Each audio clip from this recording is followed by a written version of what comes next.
Have you ever looked at the faces of your own children and seen complete strangers staring back at you? I have. It happened just 2 weeks after I buried my wife of 50 years, my Eleanor. They sat in her favorite chairs in the living room she had filled with light and love, and they calmly planned my eviction. They called it a family meeting, but it felt more like an ambush. The air in our home on Cypress Hill was still thick with the scent of pine and lilies from the last of the sympathy bouquets. The quiet was a heavy blanket, a silence that used to be comfortable, but now felt like a hollow ache in my chest. I thought they had come to share in that silence, to sit with me in our collective grief. I was wrong. They came with an agenda. My son Anthony sat perched on the edge of the ottoman, looking uncomfortable in his own childhood home. My daughter Denise was huddled in the armchair by the window, avoiding my gaze. And then there was Brenda, my daughter-in-law, Anthony's wife. She sat upright in Eleanor's wingback chair, her posture radiating a confidence that felt alien in this house of mourning. She surveyed the room, not with nostalgia, but with the cold, calculating eyes of an appraiser. For a few minutes, there was only the polite, meaningless chatter about the weather and their drive over. I just sat on the sofa, my old, calloused hands resting on my knees, watching them. Waiting. I knew something was coming. I could feel it in the way none of them could quite look me in the eye. Then the silence broke. But it was Brenda who spoke, not my son. She stood up and walked across the room, her heels clicking softly on the hardwood floors Eleanor and I had installed ourselves one long summer. She ran a hand over the dark oak of the china cabinet, a piece my wife had saved for months to buy. A dismissive little sound escaped her lips. "This old thing is so dated," she said, her voice loud in the quiet room. "We could probably get a decent price for it. We need to start clearing out some space." It was not a suggestion. It was a declaration, a first move in a game I didn't even know we were playing. She was marking her territory. A cold anger, slow and heavy, began to build in my gut. I kept my voice low and steady. "This is still my house, Brenda, and Eleanor chose everything in it." Anthony shifted uncomfortably, rushing to smooth things over as he always did. "Dad, that's not what Brenda meant. It's just, we're worried about you. All alone in this big house." His voice trailed off, weak and uncertain. Brenda stepped in, seizing control of the conversation. She turned to me, a smile on her face that didn't reach her eyes. It was a smile I had seen many times before, usually right before she got exactly what she wanted. "What Anthony is trying to say, Charles, is that we've found the perfect solution." She paused for dramatic effect. "A lovely, comfortable apartment in the basement of our house. It's all been recently renovated. It's safe, it's clean, and we can keep an eye on you. Keep an eye on me." The words echoed in my head, like I was a child, like I was a prisoner. They were not offering me a home. They were offering me a cage, no matter how nicely they decorated it. I didn't say a word. I just looked past them through the large picture window and out at the giant oak tree in the front yard. Eleanor and I had planted it the day Anthony was born. I remembered its small, fragile branches, and now it stood strong and tall, its roots running deep into the earth. Roots much deeper than the ones my own children seemed to have. My mind drifted back through the years. I could almost smell the oil and sweat from my decades at the Ford assembly plant, the endless overtime shifts I worked to pay off the mortgage on this very house. I remembered the pride in Eleanor's eyes the day I made the final payment. I remembered her laughter as she stood on a stepladder, her hair tied up in a scarf, her hands and face smudged with the cheerful yellow paint she insisted we use for the kitchen. "This is our fortress, Charles," she used to say, "a place they can always come home to." And now those same children were trying to dismantle it piece by piece, memory by memory. They saw a house an asset to be liquidated. They didn't see the fortress built of love and sacrifice. Denise, my daughter, finally spoke up. Her voice was barely a whisper.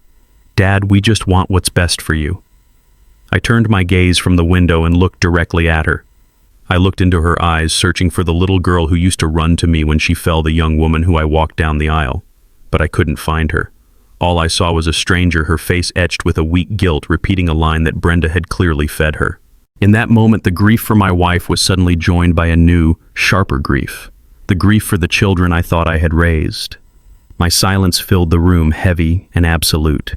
It was the silence of a man whose heart had just been broken for a second time. And it was the silence that signaled a storm was about to break. As the last echo of my daughter's empty words faded, the silence in the room became a physical presence. It was the calm before a hurricane, a moment stretched so thin it felt like it would snap. And then it did. A sharp, cheerful chime cut through the tension. The doorbell. For a heart-stopping second, no one moved. It was my house, my door. But before I could even shift my weight, Brenda was on her feet, a bright, artificial smile plastered on her face. She moved with a quick, proprietary air as if she were the lady of the house welcoming an expected guest. My own children remained frozen, their eyes darting between me and their sister-in-law. Brenda swung the heavy oak door open and her smile widened. "Mark, thank you for coming on such short notice," she chirped. "Everyone's here. This is the family." A well-dressed man in a tailored suit stepped into the hallway carrying a tablet computer. He looked to be in his late 30s with a polished professional demeanor that felt jarringly out of place amidst our raw family drama. He extended a hand towards me, but his eyes were scanning the archways, the ceiling height, the condition of the original hardwood floors. I knew that look. It was the look of a man pricing out a property. He was not seeing a home. He was seeing inventory. The pieces clicked into place with a sickening finality. This was not a spontaneous thought on Brenda's part. This was premeditated. This was a coordinated attack. "Mr. Price, a pleasure to meet you," he said, his voice smooth and practiced. "I'm Mark from Century 21 Real Estate. Brenda contacted me to proceed with an appraisal of the property." Property. He called my home a property. He said the word so casually as if he were discussing a vacant lot and not the place where I had raised my children, where I had held my wife's hand as she took her last breath. It was as if a switch was flipped inside my head. The profound, aching grief that had been my constant companion for 2 weeks was instantly burned away by a white-hot rage. My blood roared in my ears. They had not just discussed selling my home. They had not just planned it. They had acted. They had brought a stranger, a salesman, into this sacred space to put a price tag on my life, on my memories, on Eleanor's legacy. This was a betrayal so profound, so complete, that it stole my breath. Suddenly a voice cut through my shock. It was Chloe, my granddaughter Tony, and Brenda's daughter. She had been sitting quietly on the small stool by the fireplace, her face pale. Now she shot to her feet, her eyes blazing with a fire that reminded me so much of her grandmother. "Mom," she cried out, her voice trembling with disbelief and fury. "How could you do this? How could you do this to Grandpa? Grandma is barely gone." Brenda's smile faltered for a second. She shot a venomous glare at her daughter. "Chloe, you will be quiet. This is a private family matter. You don't understand. I understand perfectly," Chloe shot back, taking a step towards her grandfather as if to shield me. "You're trying to kick him out of his own house." That was when I found my voice. I rose slowly from the sofa. I was a 76-year-old man, my body stiff from years of factory work, but at that moment I felt as tall and as strong as the oak tree in my front yard. I ignored my children. I ignored their lawyer in a salesman's suit.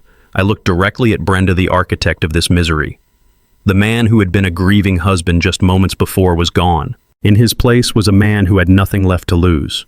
My voice, when it came out, did not shake. It was as hard and as cold as Detroit steel in February.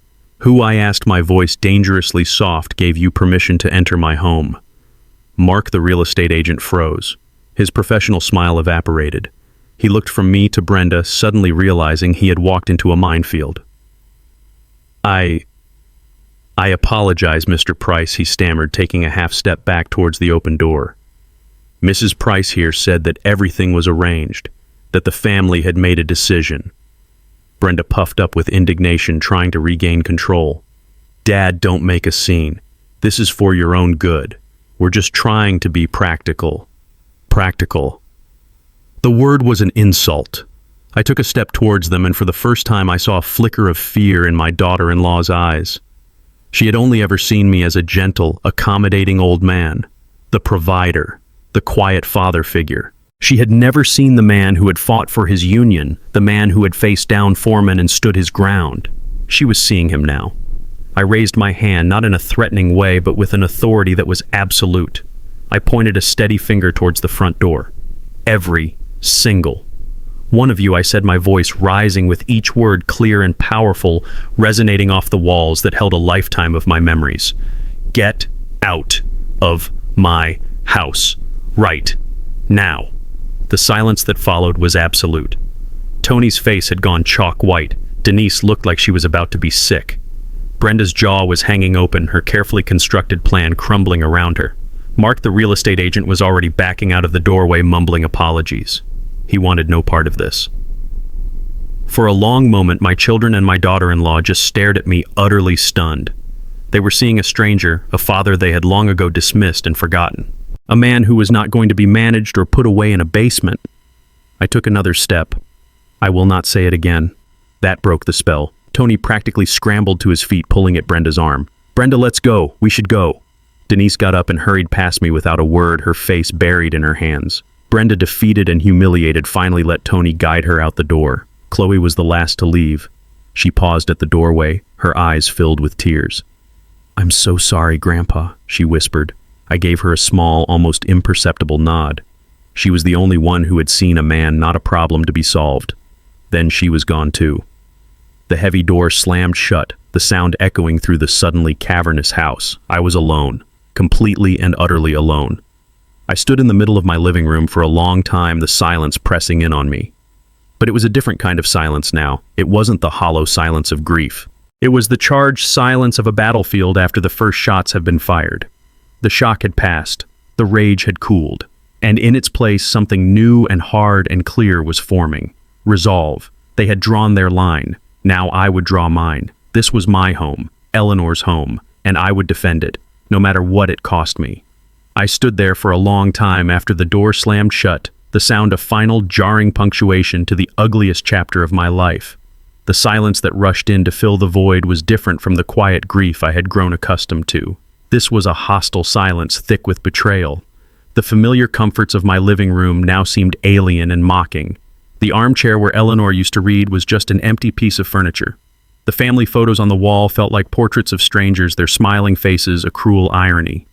My home, the fortress Eleanor and I had built against the world, had been breached. It was no longer a sanctuary. It was a battlefield, and I was standing on the front line alone. My anger from the confrontation began to cool, leaving behind a cold, heavy emptiness. The adrenaline faded, and a profound weariness settled into my bones. I felt every one of my 76 years. I sank onto the sofa, the same spot where my children had sat just minutes earlier, and buried my face in my hands. The fight had gone out of me, replaced by a wave of despair so powerful it threatened to pull me under. What could I do? An old man against his own children who saw him as nothing more than an obstacle, a piece of property to be managed and liquidated. Brenda's threat to have me declared incompetent echoed in my mind. Maybe they were right. Maybe I was just a foolish old man clinging to a past that was gone. It was in that moment of absolute darkness that I looked up and saw her, Eleanor. Her portrait hung above the mantelpiece, a painting our daughter Denise had made in college. It captured her perfectly. The gentle curve of her smile, the intelligence in her dark eyes, the hint of mischief that always seemed to be there right beneath the surface. She was looking right at me, and in the soft afternoon light, her painted expression seemed to shift, to change. It was no longer just a serene smile. There was a challenge in her eyes, a fire.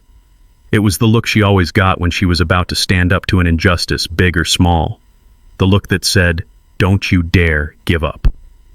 Her gaze sparked a memory pushing through the fog of my despair. It was from a few years ago, a late Tuesday evening. The house was quiet. I had gone into the study looking for a book, and I found Eleanor there, not reading, but carefully placing a thick blue file into a space behind a row of old leather-bound law books that had belonged to her father. She had a look of intense concentration on her face. She saw me standing in the doorway and she smiled, but it was a sad, worried smile. She beckoned me over. She showed me how a small, almost invisible latch released a section of the bookshelf, revealing a hidden compartment. My father was a clever man, she had said softly, her hand resting on the blue folder. He always believed in having a plan for the worst-case scenario. She looked me directly in the eyes, her voice dropping to a serious whisper. "Charles," she said, "I hope with all my heart that you will never need this. I hope our children remember how much we love them and honor the life we built." She paused and her grip on my hand tightened. "But if a day ever comes when they forget, if the vultures start to circle, you open this." The memory was so vivid, so real, it was as if she had just spoken the words. The vultures were circling. They were in my house today. The memory was a lifeline. It pulled me from the depths of my despair and filled me with a sudden urgent purpose. I pushed myself up from the sofa, my weary joints protesting, and walked with a new determination into the study. The room smelled of old paper and lemon polish, Eleanor's scent. I went straight to the bookshelf, my fingers tracing the worn leather spines until they found the section I remembered. My heart hammered against my ribs as I fumbled for the latch. It clicked open. There it was, a single, thick blue file folder. On the neatly typed label were 2 words, the Algarve plan. My hands trembled as I took the folder back to the living room. I sat down, took a deep breath, and opened it. It was not just a plan, it was a masterpiece of foresight and love. The first documents were the deed and title to a villa in Algarve, Portugal, paid in full. Tucked behind the deed were glossy photographs of a beautiful white house with bright blue shutters, a terrace overflowing with flowers, and a clear, unobstructed view of the Atlantic Ocean. It was the kind of place Eleanor and I had always dreamed of retiring, to a dream we thought had died with her. Beneath that were financial statements for a bank account in Lisbon already funded with enough money to live comfortably for the rest of my life. There was a certified copy of our will, clear and ironclad, alongside a separate document establishing a trust that I did not understand at first glance. There were names and contact numbers for 2 lawyers, one in Detroit and one in Lisbon. Every detail had been meticulously planned.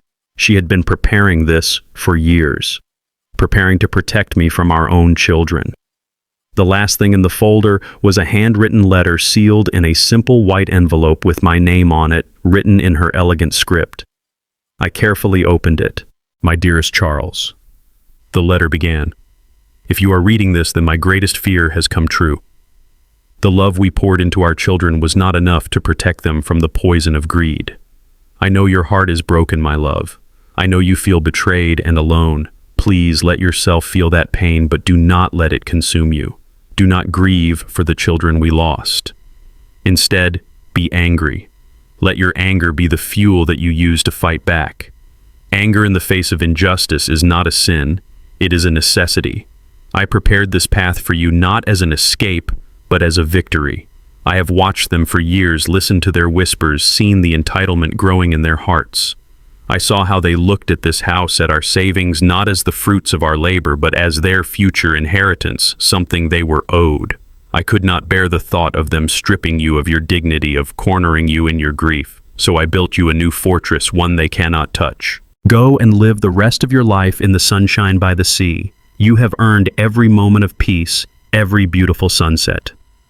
You deserve it. Do not think of this as running away. Think of it as showing them the strength of the man I married, the man who built everything we have from his own 2 hands and an unbreakable will. They have underestimated you, Charles. They have forgotten who you are. Now it is time for you to remind them. I will be with you in every step. I love you always. Your Eleanor. Tears streamed down my face as I read her words, but they were not tears of sadness or despair. They were tears of profound, overwhelming love and gratitude for the incredible woman I had shared my life with. She had seen the storm coming and had built me an ark. She had not left me alone. She had left me a roadmap. She had left me a weapon. The emptiness inside me was gone, replaced by a resolve as hard as granite. I picked up the folder and placed it on the coffee table. I looked at my reflection in the dark screen of the television, and for the first time in weeks, I did not see a broken old man. I saw a warrior. I picked up the phone and dialed the number for the lawyer in Detroit, a Mr. Miller. A calm, professional voice answered on the second ring. Mr. Miller's office. My voice was clear and steady without a hint of a tremor. This is Charles Price, I said. I am calling on behalf of my late wife, Eleanor Price. I paused, taking a final deep breath. Please inform Mr. Miller that it is time we activate the Algarve plan. The call to Mr. Miller was a declaration of war, and in the days that followed I began to prepare my defenses. The heavy fog of grief had lifted, replaced by a sharp, focused clarity. My mornings were no longer spent staring into an empty coffee cup, but were filled with purpose. I meticulously organized Eleanor's documents, creating a timeline of her preparations. I had long phone calls with Mr. Miller, a man whose calm, methodical voice was a steadying presence. He was impressed by Eleanor's thoroughness, and his confidence in our position became my own. For the first time since Eleanor's passing, I felt like I was not just surviving, but fighting. I was a soldier again, defending the fortress she had left in my care. It was during one of these quiet, focused afternoons that I first noticed it. A plain gray sedan parked across the street a few houses down. It was the kind of car that was designed not to be noticed, which is precisely why I noticed it. I didn't think much of it at first. Detroit is a big city, people park on streets. But the next morning it was still there. And the next afternoon. A man was always in the driver's seat, sometimes reading a newspaper, sometimes just staring straight ahead. He never got out. A cold knot of suspicion began to form in my stomach. They wouldn't. They couldn't. But I knew they could. After the stunt with the real estate agent, I knew there was no line they wouldn't cross. The feeling of being watched, of my private grief being monitored by a stranger, was a profound violation. It made my own home feel like a fishbowl. I needed to be sure. I knew there was only one person I could trust completely. I picked up the phone and called Chloe. After the disastrous family meeting, she had packed a bag and moved into her university dorm room a semester early, refusing to live under the same roof as her parents. Our phone calls had become a lifeline for me. "Grandpa." "What's wrong?" she asked immediately, her voice sharp with concern. She knew me well enough to hear the tension in my silence. "Chloe, honey, I need you to do something for me, and I need you to be discreet," I said, keeping my voice low as I stood by the window peering through the blinds at the gray car. I read her the license plate number. "Can you find out who owns that car?" Chloe was smart and resourceful. She didn't ask too many questions. "Give me an hour, Grandpa." Less than 45 minutes later, my phone buzzed. It was a text from her. It contained a screenshot from a public records database. The vehicle was registered to a Northwood Investigation Services, a private detective agency. The knot in my stomach tightened into a block of ice. They had hired someone to spy on me. They were actively searching for any misstep, any moment of forgetfulness, any sign of weakness they could use to build a case against me to prove I was incompetent. They were trying to gather ammunition to legally strip me of my rights, my home, and my dignity. The sheer calculated cruelty of it was breathtaking. It was one thing to be greedy. It was another thing entirely to hunt your own father like an animal. The final proof of their treachery came the very next day. Mr. Miller called me for a follow-up. The sun was out for the first time in a week, so I was in the backyard tending to Eleanor's rose bushes, finding a small measure of peace in the familiar work. My phone was on the kitchen counter inside. I heard it ringing, a faint, muffled sound. Wiping the dirt from my hands, I walked back to the house. As I opened the back door, I froze. Anthony was standing in my kitchen, my phone in his hand, looking at the screen as it lit up with Mr. Miller's name. He had let himself in with the spare key I had foolishly never asked for back. He looked up and his face was a mask of suspicion and false concern. "Who's this lawyer Miller, Dad?" he asked, his tone accusatory. "What's going on that you feel you have to hide from your own family?" I walked calmly across the room and gently took the phone from his hand. I declined the call, knowing Mr. Miller would understand. I slipped the phone into my pocket and then turned to face my son. "That was a private matter, Anthony," I said, my voice even. "And I believe I asked you not to enter this house without my permission." A sneer crossed his face. It was an expression I had seen on Brenda many times, but seeing it on my son's face was like a knife to the heart. "Private matters," he scoffed, his voice dripping with condescension. "You are 76 years old, Dad. You don't get to have private matters anymore. Everything you do affects us now. It affects our future." He took a step closer, his posture aggressive. "Brenda and I are just trying to protect the family assets. This house, your pension, everything Mom left. It all needs to be managed properly. You can't be making secret phone calls to lawyers. We need to know what's going on. Protecting the family assets." The phrase hung in the air between us, cold and sharp and ugly. In that moment, the last shred of hope I had for my son died. He no longer saw me as his father. He did not see a grieving man who had just lost the love of his life. He saw an obstacle. He saw a portfolio of assets that needed to be controlled. I was not a person to him. I was a problem to be solved and a state to be managed. The man standing in front of me was not my son. He was a stranger with my son's face speaking a language of pure, unadulterated greed. A strange calm settled over me. The pain was still there, but it was now underneath a layer of cold, hard resolve. He had confirmed everything. He had shown me his true face. I knew now that there could be no negotiation, no appeal to love or memory. This was a war, and they had fired every shot. They thought their money and their lawyers and their private detectives made them strong. They thought they could intimidate an old man into submission, but they had forgotten one thing. I was Eleanor's husband, and she had taught me how to fight. If they wanted to play a spy game, then I would play it too. And I would use the very tools of their betrayal to ensure their defeat. Eleanor's letter had given me permission to be angry, and Mr. Miller's counsel gave me a strategy. For the next few days, I became a general planning a campaign. The first step was not defense, but a carefully calculated offensive. They had violated my home to prove a point so I would return the favor. They had used my house as a free storage unit for 2 decades, a repository for the pieces of their lives they no longer wanted but were too lazy to deal with. My basement and attic were a museum of their cast-off memories. It was time for those memories to go home. I called a local moving company, one with large, noticeable trucks. I spoke to the manager and gave him very specific instructions. I need 2 trucks and a crew of 4, I explained. And the timing is very important. I want you to arrive at 2 separate addresses at exactly 10 o'clock this coming Sunday morning. I gave him the addresses to Anthony and Denise's pristine suburban homes. Sunday morning, a time for church, for brunch, for quiet family life. A time when the entire neighborhood would be out and about ready to witness the show.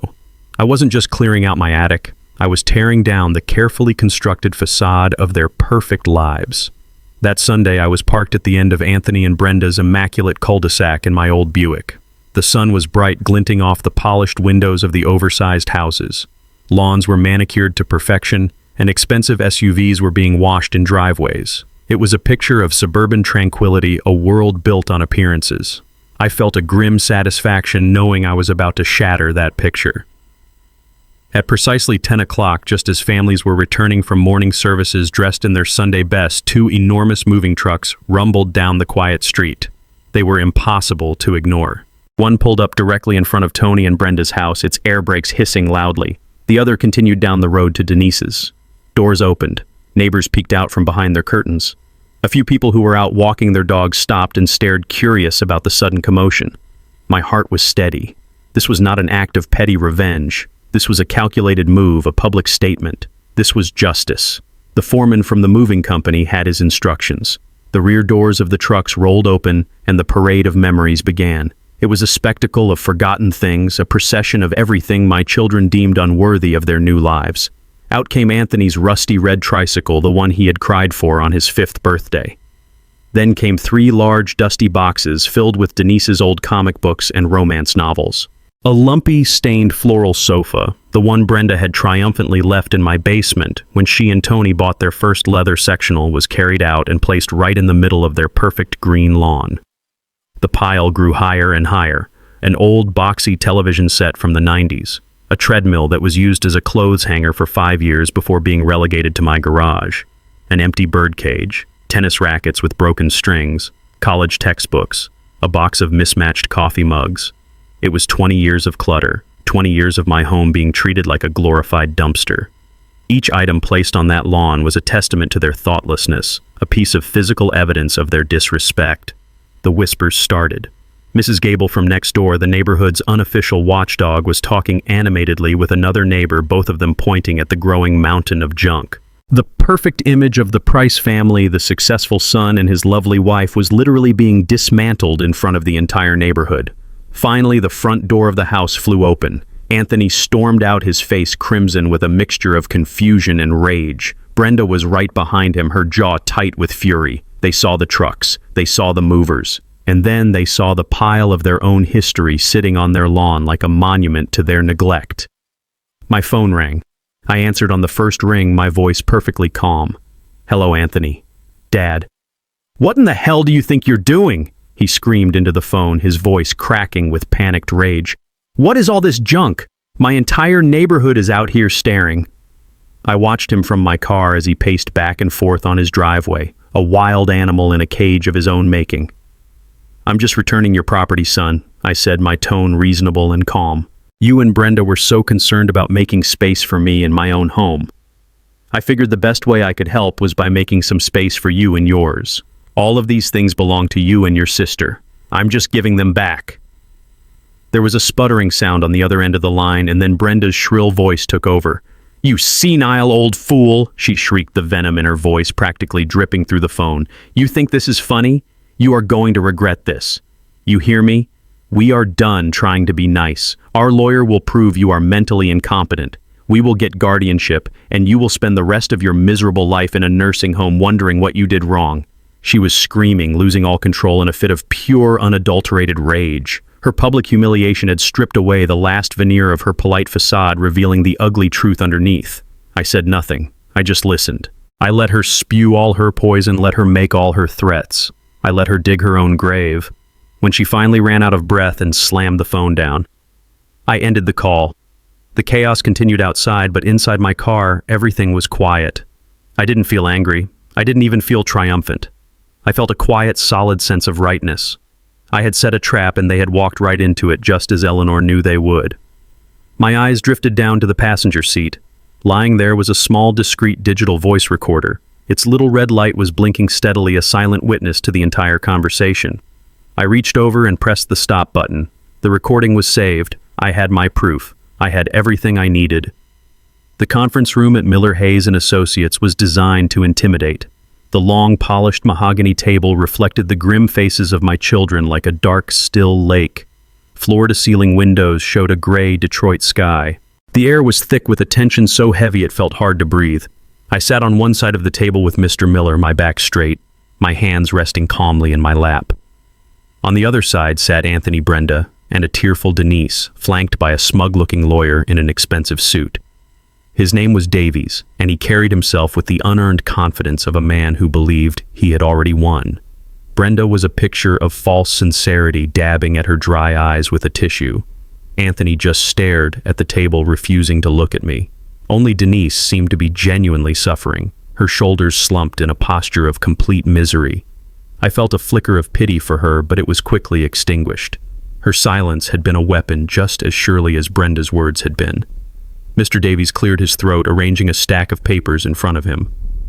"Let us begin," he said, his voice smooth and patronizing. "We are here today not as adversaries, but as a family concerned for the well-being of its patriarch.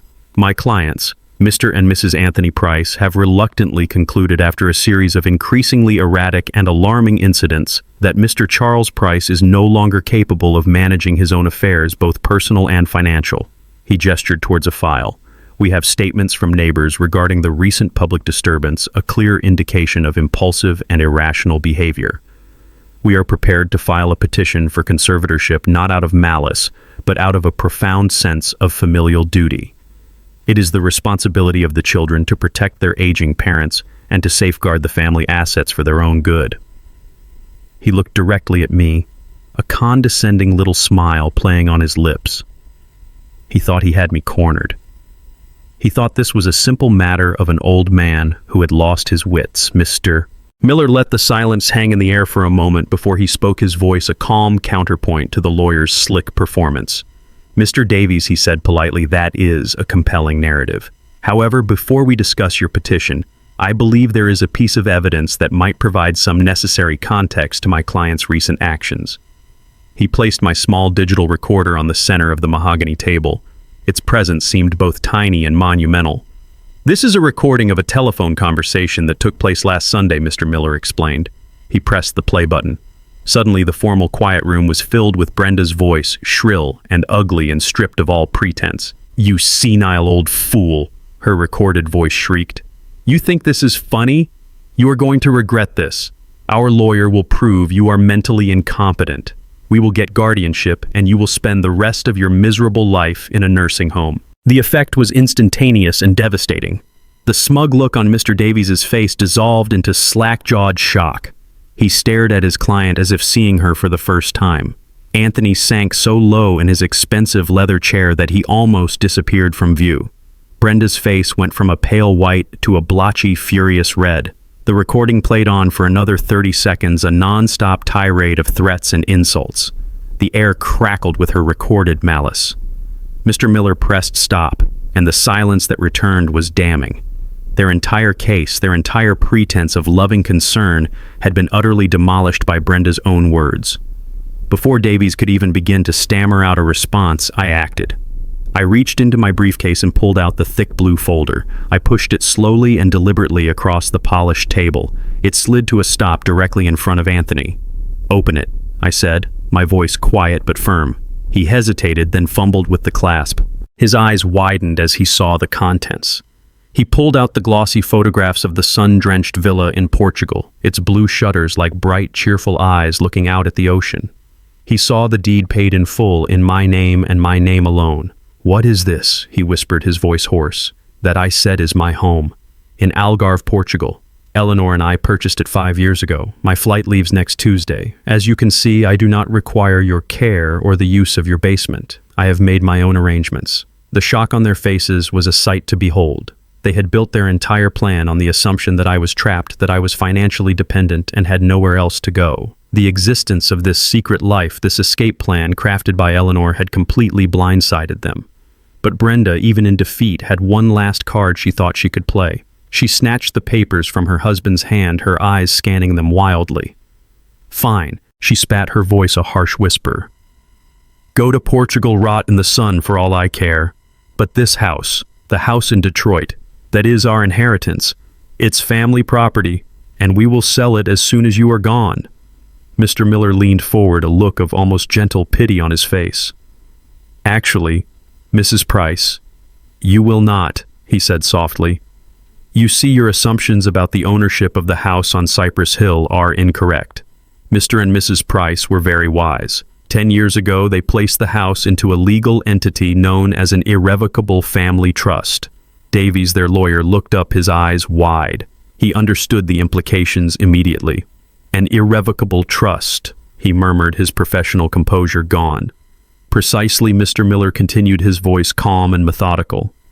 "The house legally does not belong to Mr. Price to be included in a divisible estate. It belongs to the trust. It cannot be sold. It cannot be mortgaged. It cannot be touched by any of you ever. The terms of the trust are quite clear. Mr. Price has the right to live in it for the rest of his life. Upon his death or upon his decision to permanently relocate," he paused, letting the weight of his next words settle in the room. He looked past Brenda, past Anthony, and his eyes briefly met mine before he delivered the final crushing blow. "The sole beneficiary of the trust, and the sole inheritor of the house and its contents, is his granddaughter, Miss Chloe Price." Checkmate. The silence that followed was absolute. It was the silence of total, unconditional surrender. It was the sound of greed and entitlement hitting a brick wall. Denise finally broke, letting out a gut-wrenching sob, burying her face in her hands. Brenda just sat there, her mouth slightly open, her eyes blank with disbelief. Her entire future, the one she had plotted and schemed for, had just vanished. Then Tony turned his head and looked at his wife. The look on his face was not one of sadness or disappointment. It was pure, unadulterated fury. "You told me you checked everything," he hissed, his voice low and venomous. "You told me your lawyer looked into the title. You told me it was clear the play was over. The curtain had fallen on their pathetic, greedy little production. And I was finally free." As Mr. Miller and I walked out of the imposing glass doors of the law firm, the cold Detroit air felt clean and fresh for the first time in weeks. I had walked into that building a defendant, a man forced to prove his own sanity. I walked out a free man. But the final act of my family's tragedy was still playing out. In the parking lot under the gray, unforgiving sky, the fragile alliance between my son and his wife was spectacularly imploding. Brenda and Anthony were standing near their expensive sedan, their voices sharp and venomous, no longer bothering to maintain any semblance of civility. The carefully constructed image of the perfect power couple had been shattered, and all that remained were two greedy, bitter people with someone to blame. "You," Brenda hissed, jabbing a finger into Anthony's chest. "This is your fault. You were supposed to have him under control. You're his son. You were supposed to convince him to manage him. But you're weak. You've always been weak. My fault." Anthony shot back, his face contorted in a mask of rage I had never seen before. "I was a fool to listen to you. He's old, Tony. He won't put up a fight, Tony. I've checked all the legal angles, Tony. You were so sure of yourself, so arrogant. You couldn't even do a basic title search on the house. An irrevocable trust.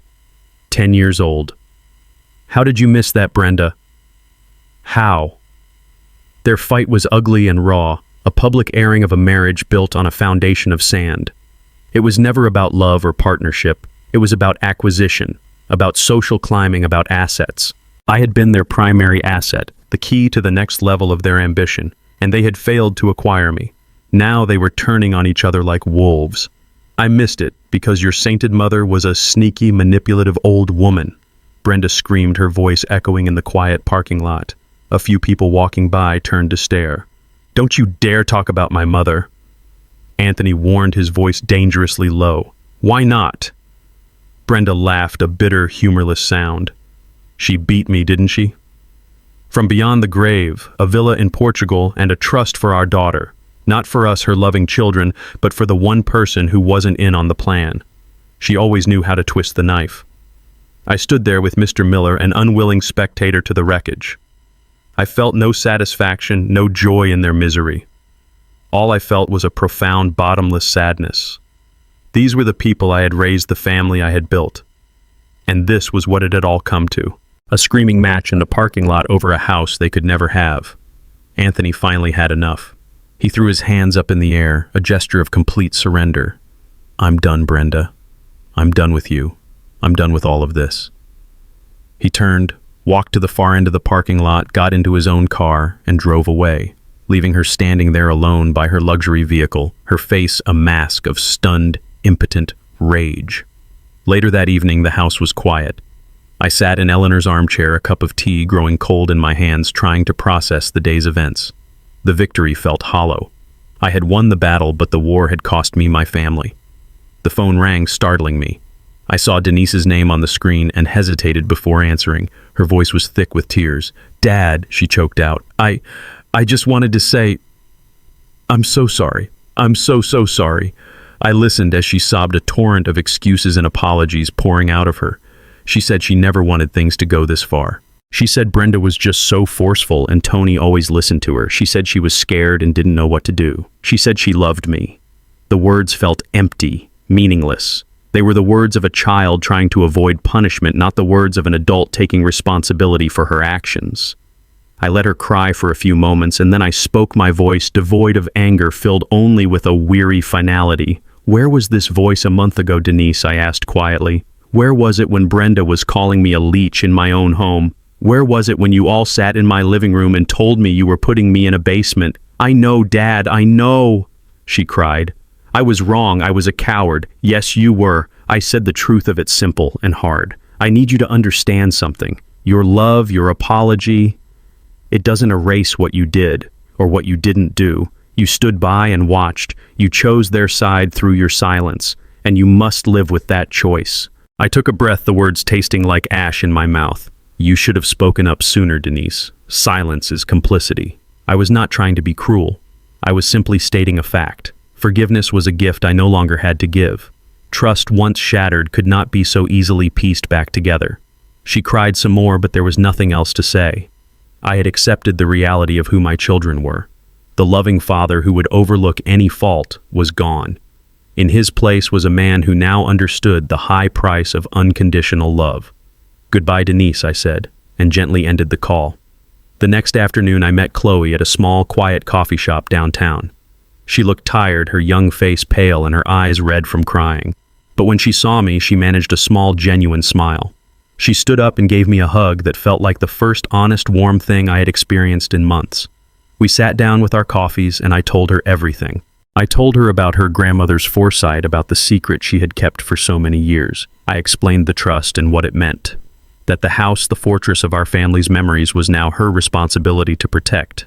When I finished, tears were silently streaming down her face. She reached across the table and took my old wrinkled hands in her own. Grandpa, she whispered, her voice thick with emotion. I don't want the house. I don't care about the house. I just want you. I was so scared they were going to take you away. Her words were a balm to my wounded soul. Here finally was the unconditional love I thought I had lost forever. I squeezed her hands. I know, sweetheart, and I'm not going anywhere you can't find me, but you need to understand, this isn't just a gift, it's a duty, a responsibility. I looked into her intelligent, compassionate eyes, the same eyes as her grandmother. Your grandmother, Eleanor, she believed that a home is more than just bricks and mortar. It's a living thing. It holds memories and love and the history of a family. She trusted you, Chloe. She believed that you were the only one who would understand its true value.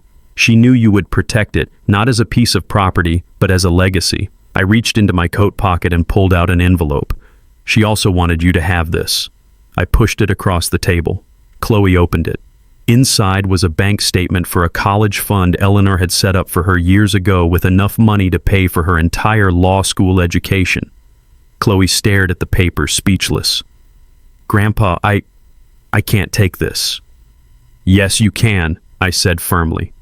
And you will. Your grandmother believed in you. She knew you had a good heart and a sharp mind. She wanted you to have the tools to make a difference in the world, to fight for people who can't fight for themselves. Don't do it for me, do it for her. She looked at me, a new determination shining in her eyes through her tears. She nodded slowly. In her, I saw the future. I saw Eleanor's legacy, not in a house, but in the character of this incredible young woman. I had lost a son and a daughter, but I had not lost my family. The best part of it was sitting right here in front of me. 6 months can feel like a lifetime, or it can pass in the blink of an eye. For me, it was both. 6 months ago, I was a man adrift in a sea of grief and betrayal, my world confined to the 4 walls of a house that felt more like a prison. Today, my world was as wide as the Atlantic Ocean that stretched out before me, a brilliant, shimmering blue under the morning sun of the Algarve.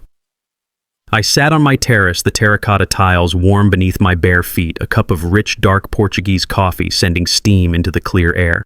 The man from Detroit, the one with the weight of the world on his shoulders, was a distant memory, a character in a story I was only now beginning to understand. My new life was not a grand adventure in the traditional sense. It was something quieter and far more profound. It was a life built of small, deliberate moments of peace. I had discovered a rhythm here that soothed my soul. My days began with the sunrise, a spectacular display of pink and gold that I watched from my terrace every morning. The salty air was a tonic, clearing away the last vestiges of sleep and the ghosts of old anxieties. I had taken to gardening with a passion I hadn't felt in years. The soil here was sandy and challenging, but with the help of my newfound friends at the Expatriate Gardening Club, I was coaxing life from it.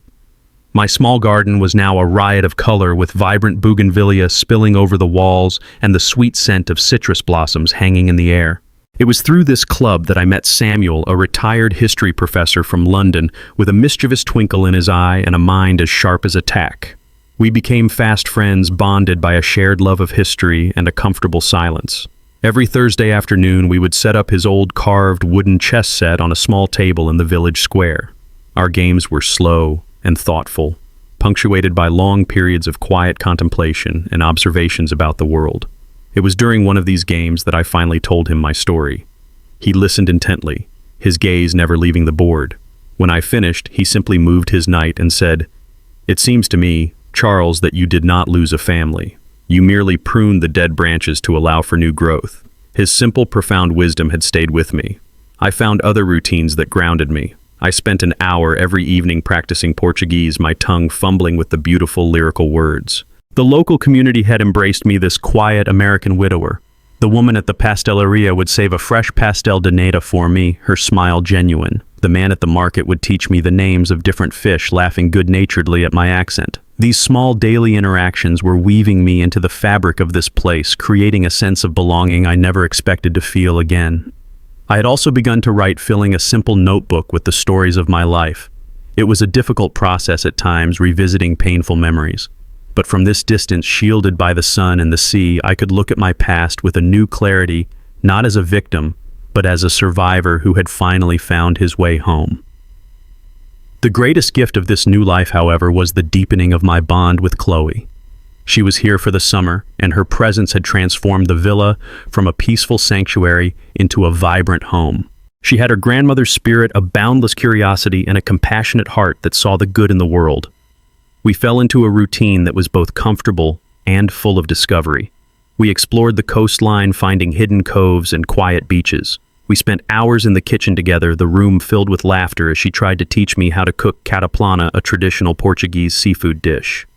Her passion for her studies was infectious. She would spend her mornings on the terrace surrounded by heavy law books, her brow furrowed in concentration. One evening, as we sat watching the sunset paint the sky, she told me about her decision to focus on elder law.